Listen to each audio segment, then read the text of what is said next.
Well, I see that there's an opportunity out there if both organizations put a stay on their litigation, but that's the problem. They got to put a stay on it, and whether or not they do that or not, there's no willingness to negotiate if you have a litigation against you.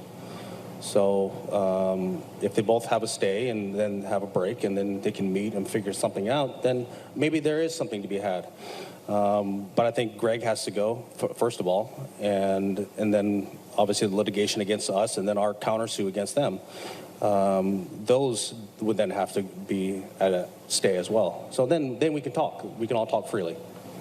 That was Tiger Woods on Live Golf from today's press conference at the Hero World Challenge. For more, let's welcome in Todd Lewis, who just sat down with Tiger for an interview that will air today, 4 p.m. Eastern time on Golf Central. So, T-Lou, let's start with Tiger's comments on Live. What was your reaction to what he had to say? Well, he was calculated. He has been in several conversations with the PGA Tour on how they can counter the Live Golf threat, which is a very legitimate threat to the PGA Tour. And he was very purposeful in his messaging today. I thought it was significant. Just in that soundbite that he played there, there is an opportunity. Now, that's down the road. He was very adamant that Live Golf needs to drop its suit and the PGA Tour needs to drop its countersuit, and Greg Norman has to go. He was very adamant and purposeful with that messaging today. But he did say to me, and I think it stood out, there is an opportunity for conversations later.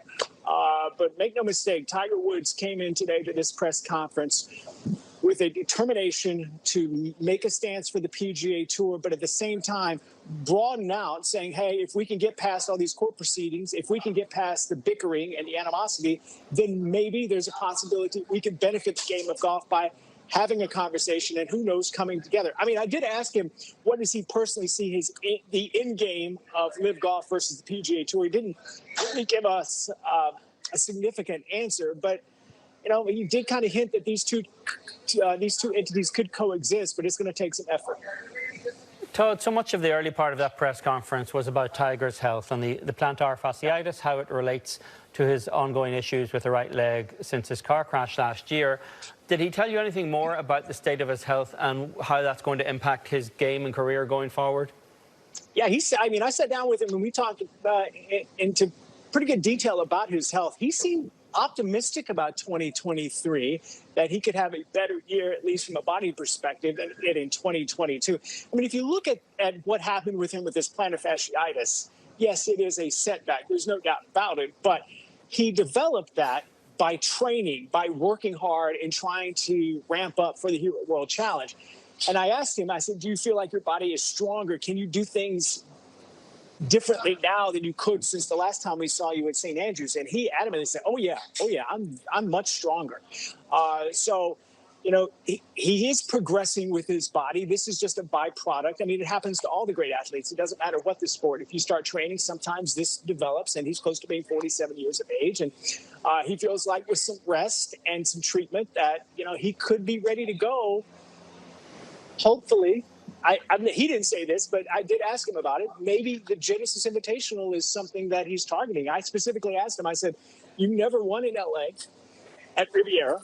You've had a great career, and it's not far from your hometown. How about your tournament? He smiled. He said, yeah, that's one of the tournaments that, maybe could be on my calendar next year. He wasn't specific saying, yeah, I'm going to play that.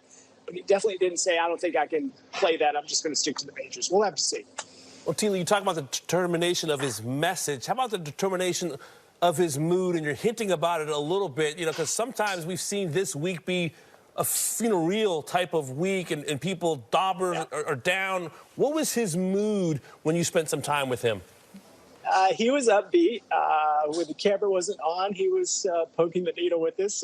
He was having some fun. We see him, quite a bit. We've been out here a number of years with him. So, I can tell when Tiger's uncomfortable, I should say, or has discomfort in his body, and I didn't sense that today. I mean, yeah, he was limping a bit because of the plantar fasciitis, but he's optimistic, I feel like, about what he could do in 2022, but I think more importantly, he's optimistic about this tournament. He's got a great field, a number of new players. He's very, very proud of what his foundation, the TGR Foundation, has been able to do for kids, and he elaborated about that. You'll hear that in our one-on-one today.